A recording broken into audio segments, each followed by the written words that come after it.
You leave a conversation. The room is quiet, but your mind isn't. It replays one sentence, then another. The way you said it, the way they looked at you. You tell yourself to move on, but 3 hours later, you're still there. Why does your brain refuse to let it go? And why does it feel so personal? It usually starts small.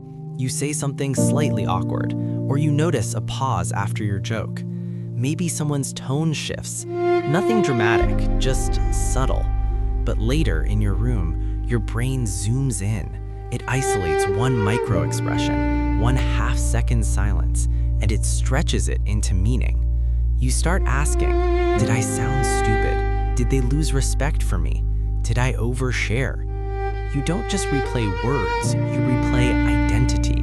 Because conversations aren't just exchanges of information, they are social mirrors. And when you replay them, you're trying to figure out what reflection you left behind. This pattern can shape your behavior. You are not broken for replaying conversations. You are adapted. Your brain evolved in small tribes, where social rejection could mean isolation, and isolation could mean death. So your nervous system learned something powerful. Monitor social interactions closely. If something felt off, review it, fix it, prevent it next time. What feels like overthinking today is actually an ancient safety mechanism. The problem isn't that your brain replays, the problem is that it doesn't know when to stop. There are 3 systems working together here. First, the social pain network. Neuroscience shows that social rejection activates similar brain regions as physical pain, particularly areas like the anterior cingulate cortex. Your brain doesn't treat social awkwardness as just thoughts. It treats it as potential threat.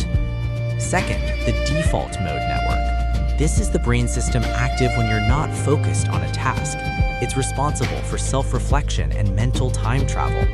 When you're alone after a conversation, this network turns on, and it starts reconstructing the past. It's like a film editor reviewing footage, looking for mistakes. Third, negativity bias. Your brain weighs negative social signals more heavily than neutral or positive ones.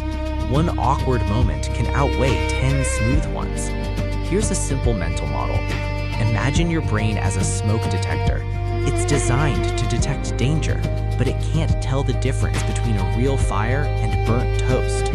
A slightly awkward conversation, burnt toast, but your detector goes off anyway, so your mind replays the moment, trying to locate the fire. The replaying is your brain's attempt at control. If I analyze it enough, I can prevent it next time. But here's the twist. Rumination doesn't actually solve social uncertainty, it amplifies it, because each replay strengthens the emotional memory. In cognitive science, this is called memory reconsolidation. Every time you recall the event with anxiety, you slightly rewrite it with more anxiety, and that's why the loop gets stronger. So how do you interrupt something that feels automatic? Not by suppressing it, but by working with the brain, not against it. Let's make this concrete, not generic advice. When you notice replaying, say internally, "This is my social threat system scanning." Labeling activates the prefrontal cortex, the rational part of your brain. This reduces amygdala activation, which lowers emotional intensity. You're not stopping the thought, you're changing your relationship to it. You're brushing your teeth and replaying a meeting. Instead of diving deeper, you say, my brain is scanning for social danger. Give yourself 10 intentional minutes to reflect, then physically shift activities. The brain respects containment. When reflection is intentional, it feels productive. By setting a time limit, you engage executive control networks. You move from passive looping to active evaluation. Actively search for signs that things went fine. Negativity bias filters out neutral data. By deliberately scanning for positive or neutral cues, you rebalance perception. This weakens cognitive distortions like mind reading. Replace "I am awkward" with "that sentence was awkward." This uses a cognitive technique called self-distancing. It prevents global identity fusion. When behavior becomes identity, shame grows. When it stays situational, it stays manageable. Instead of "I ruin conversations," try, "I interrupted once. That's a behavior I can adjust." Move your body within 5 minutes of noticing intense replay. Walk, stretch, cold water on your face. Rumination is partly physiological arousal. Movement activates the parasympathetic nervous system. It reduces stress hormones that fuel repetitive thinking. Your brain can't fully calm down while your body is in threat mode. Here's the model to remember. Your brain is not replaying conversations because you're insecure. It's replaying them because it's trying to protect belonging. Belonging equals safety in your nervous system. So when something feels uncertain, your internal social smoke detector activates. The goal isn't to rip the batteries out, it's to recalibrate it, to teach it the difference between a real fire and burnt toast.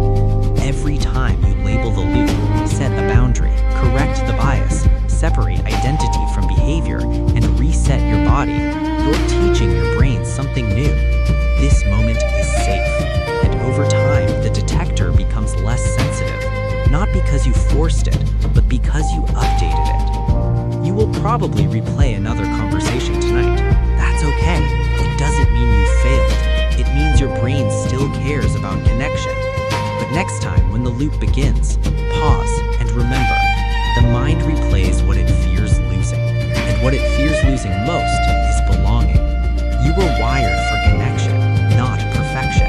And maybe the conversation wasn't as loud in their mind as it is in yours. Let that possibility sit with you.